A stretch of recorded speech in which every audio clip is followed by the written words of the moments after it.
Our top focus this morning is on all the updates coming in from Bihar. Nitish Kumar all set to be sworn in as the Bihar Chief Minister for the 7th time today.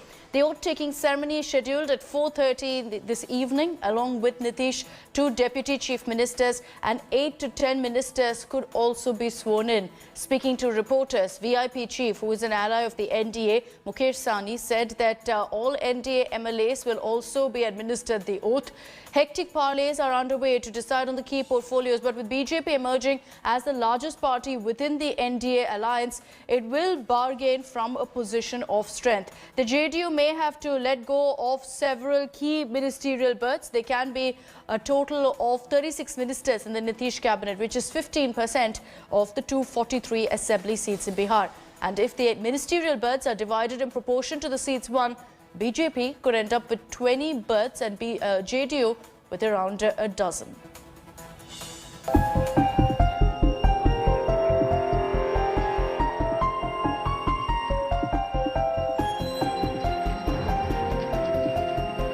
Bihar CM Nitish Kumar is set for another stint. Elected as the leader of NDA legislature party on Sunday, Nitish will be sworn in as CM for 7th time.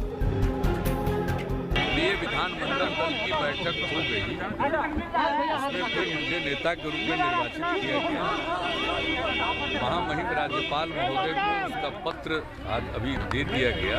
इसके बाद हम लोग बैठकर कल शपथ ग्रहण समारोह होगा, कल 4 साढ़े 4 बजे, जो भी होगा आफ्टरनून में होगा। Nitish as Chief Minister fulfills BJP's vow that he will lead the state even if JDU ends up with lesser seats than the Saffron ally.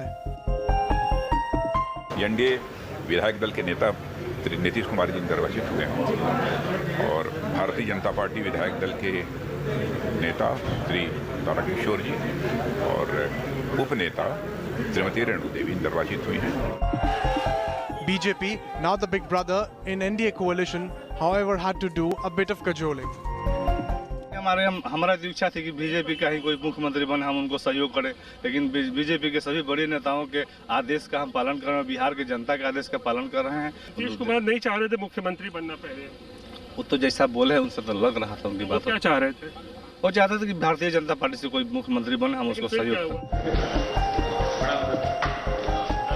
Soon after Nitish was officially picked up for the Chief Minister's post, NDA leaders met Governor Fagu Chauhan to stake claim to form the government.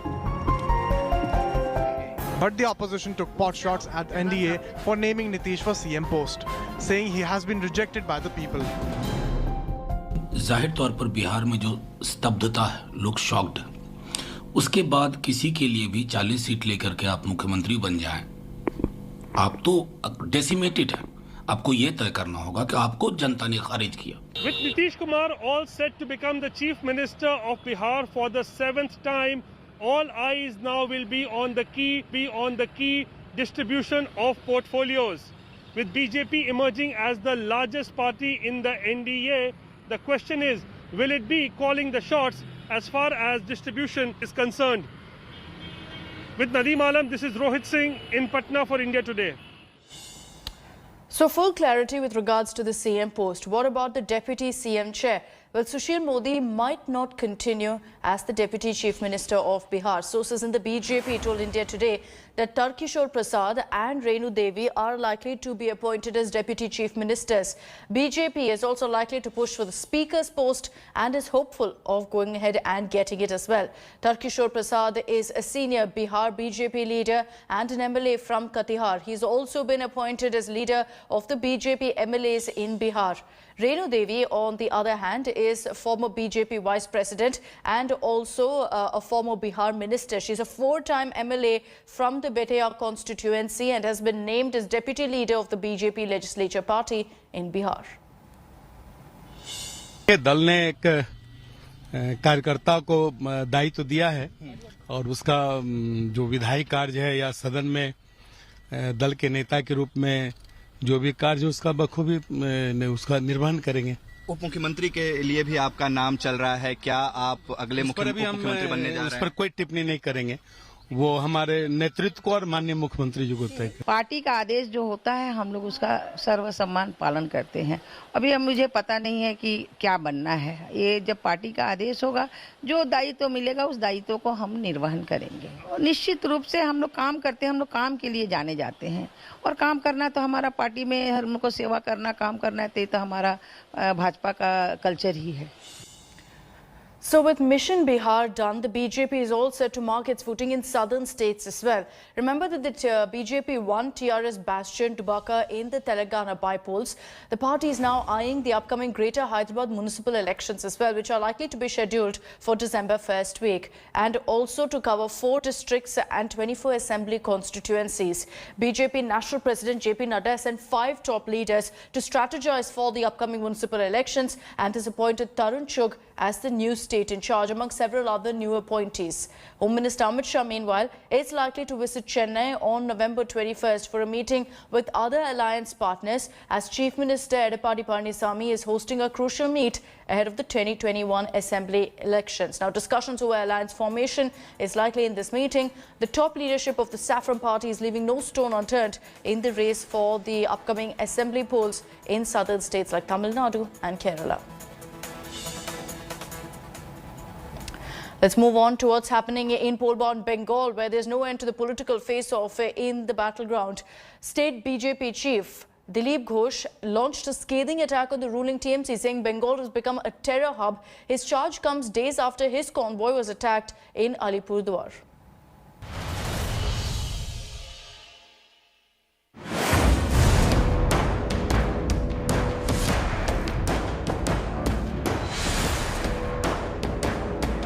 Bengal turning into a political battlefield ahead of 2021 polls. Bitter rivalry, political attacks and terror politics are the new normal in Bengal. This was Bengal BJP chief Dilip Ghosh's convoy, which was attacked in Bengal's Alipurduar district on Friday. An angry Ghosh targeted Mamata government, accusing it of patronizing terrorists and Rohingyas and using them to attack BJP. আমার উপরে যেখানে জয়গানাতে attack করা হয়েছে ওখানে রোহিঙ্গাদের বসানো হয়েছে, তারাই সামনে ছিল। আপনি ভালো করে ভিডিও টেস্ট করুন, দেখুন চেহারা দেখলে বোঝা যাচ্ছে তারা আমাদের বাংলার লোক। রোহিঙ্গা অনুপ্রবেশকারী উগ্রপন্থী ছেয়ে গেছে পশ্চিমবাংলার, কারণ তারা দিদিমণিকে ভোট দিয়ে যেতান, ভোটে কাজ করেন। This is not all. Dilip Ghosh went on to compare Bengal with Kashmir and made serious allegations against Mamata. He said that terrorists trained in Bengal are launching attacks in Bangladesh. কুচবিহারে আল কায়দার লোকেরা ধরা পড়েছে, 6 জন ধরা পড়লো, আবার ধরা পড়লো। জায়গায় জায়গায় ওখানে নেটওয়ার্ক তৈরি হয়েছে। খালেদা জিয়া পর্যন্ত বলছে পশ্চিমবাংলায় ট্রেনিং নিয়ে উগ্রপন্থীরা গিয়ে বাংলাদেশে উৎপাত করছে। তো এটা উগ্রপন্থী, দেশদ্রোহী, এদের একটা শেল্টার হয়ে গেছে, গড় হয়ে গেছে। সারা ভারত থেকে তাড়া খেয়ে এখানে আসে লোকেরা। কাশ্মীরের চেয়েও অবস্থা খারাপ এখানে। The TMC has hit back at Ghosh's attack on Mamata government. It is amply clear that Dilip Ghosh is shouting this word, this language, or he is stating this thing because of their political interest. It is not that they are interested to save the lives of the people of West Bengal. They only want that if the Article 356 will be imposed. If the BJP has been targeting the Mamata government, accusing it of eliminating its workers through murder politics. आज शायद बंगाल राजनीतिक कार्यकर्ताओं की हत्या में देश में सबसे ऊपर है। विगत 2.5 साल के अंदर भारतीय जनता पार्टी के 100 से ज्यादा कार्यकर्ताओं की हत्या हुई है। मैं बंगाल के मुख्यमंत्री को कहना चाहती हूं कि आप इस पर एक व्हाइट पेपर निकालना चाहेंगे। The high voltage BJP versus TMC face-off may only intensify in the run-up to the assembly elections. With each passing day, as the Bengal BJP unit sharpens its attack on the Mamata Banerjee government over the issue of law and order, it is clear that right now it is going to be its main poll plank against the Trinamool administration here. The Trinamool Congress on its part maintains, but this is nothing but a propaganda, a narrative being played out by the BJP so that it can somehow impose precedence rule in the state. And after 8 months of a complete shutdown due to COVID-19, Maharashtra has opened religious places across the state from today. Religious shrines like the Siddhivinayak Temple, the Mumra Devi Temple, Mahim Dargah and several others have opened their doors to devotees. The famous Shirdi Sai Temple has also opened its gates to devotees. The Uddhav Thackeray government notified do's and don'ts for devotees to follow.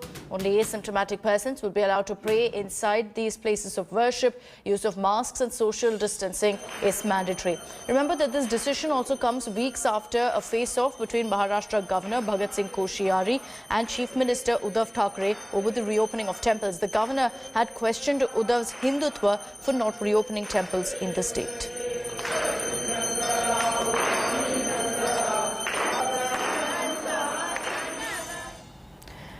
In Delhi, the centre has now stepped in with regards to the COVID fight. Home Minister Amit Shah has once again come to Delhi's rescue amid rising number of coronavirus cases. The centre has assured that 750 ICU beds will be made available at the DRDO COVID centre. Joining forces with the Delhi government, Home Minister also confirmed that Central Armed Police Force doctors, paramilitary medical staff will be airlifted to Delhi to counter a shortage of doctors. The centre also announced that MCD hospitals will now be dedicated to treat coronavirus patients. The slew of measures comes after an emergency meet was held between the Delhi Chief Minister and Home Minister Amit Shah at North Block on Sunday. It's some respite for the capital. Delhi reported 3,235 fresh COVID cases and 95 deaths on Sunday. That's a sharp decline in its daily figures. As of now, total cases in Delhi have crossed the 4,80,000 mark with over 7,600 deaths.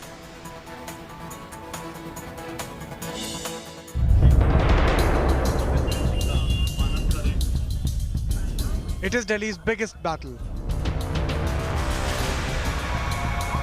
A massive spike in COVID cases.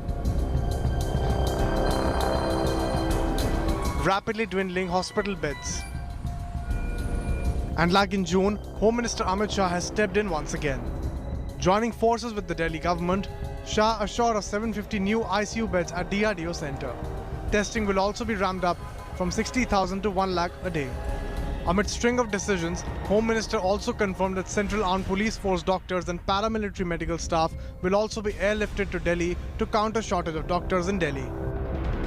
केंद्र सरकार ने आज assurance दिया है कि वो जो DRDO का सेंटर है वहाँ पे अगले 2 दिन में 500 ICU बेड्स उपलब्ध करा दिए जाएंगे और उसके अगले कुछ दिन में 250 और तो लगभग 750 ICU बेड्स वहाँ पे अवेलेबल हो जाएंगे. This is Amit Shah's second entry into Delhi's COVID fight. In June, Shah had stepped in to beef up Delhi's COVID fight and help the capital flatten the curve. Delhi government, however, remains hopeful to contain the COVID situation. जो भी उचित कदम उठाने की ज़रूरत है हम वो सभी उचित कदम उठा रहे हैं. मैं उम्मीद करता हूं कि हफ्ते 10 दिन के अंदर फिर से कोरोना की स्थिति काबू में आ जानी चाहिए. कोरोना कम होना चालू हो जाना चाहिए. Experts in turn blame laxity from people for sudden surge in cases. Where people are getting careless also. If you see they are gathering in community functions and they are not wearing masks properly. So long as our herd immunity doesn't go up to 60 to 80%, till that time we need to be very, very careful. Delhi on Diwali saw over 7,000 fresh cases and over 90 deaths, taking its total cases to 4,85,405 cases and over 7,600 deaths. Bureau Report, India Today. Veteran actor Soumitra Chatterjee passed away on Sunday morning after a prolonged fight against coronavirus. Tributes poured in from across the country for the legendary actor. An icon of Bengali cinema and one of the most venerated actors in the country. Soumitra Chatterjee had immortalized a plethora of characters over the course of a career spanning around 6 decades.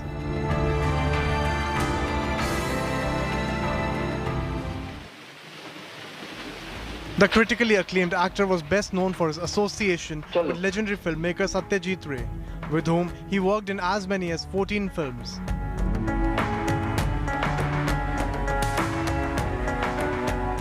One of the most celebrated actors in Bengal, Chatterjee had received many accolades and honors in his name, including the Padma Bhushan and the Dada Saheb Phalke Award. He was notably the first Indian film personality to be conferred with Orders des Artistes at this lettres, France's highest award for artists.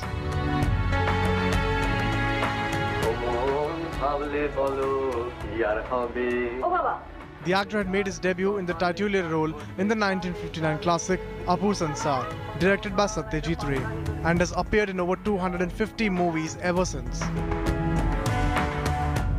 He had an illustrious filmography which encompassed some of the greatest titles in Bengali cinema over the last 60 years. Among these are Ray films like Charulata, Ashni Sanket, Joy Baba Felunath, Ghare Bair, Mrinal Sen's Akash Kusum, Tapan Sinha's Shrudita Pashan.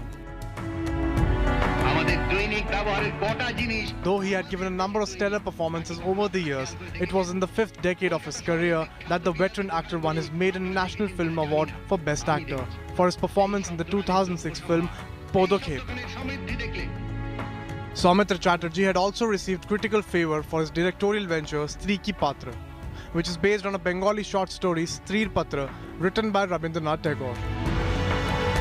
Other significant acting credits in more recent times include WMT 9615, Kolkate Kohinoor, Sesher Golpo, Adda and Sanjbati. The veteran actor was last seen in the films Srabo Nirdhara and Amar Artanand, both of which were Bengali drama films that released in the year 2020. Soumitra Chatterjee is survived by wife Deepa and their 2 children Paulami Bose and Saugata Chatterjee. For an actor with such a renowned career, Soumitra Chatterjee made sure to leave an indelible imprint on the minds of people through his immense contribution and versatility in Indian cinema. Hi everyone, Preeti Chaudhary here. Hope you like this video. For latest news and analysis, like and subscribe to the India Today YouTube channel. And don't forget to press the bell icon to stay updated. Thank you for watching.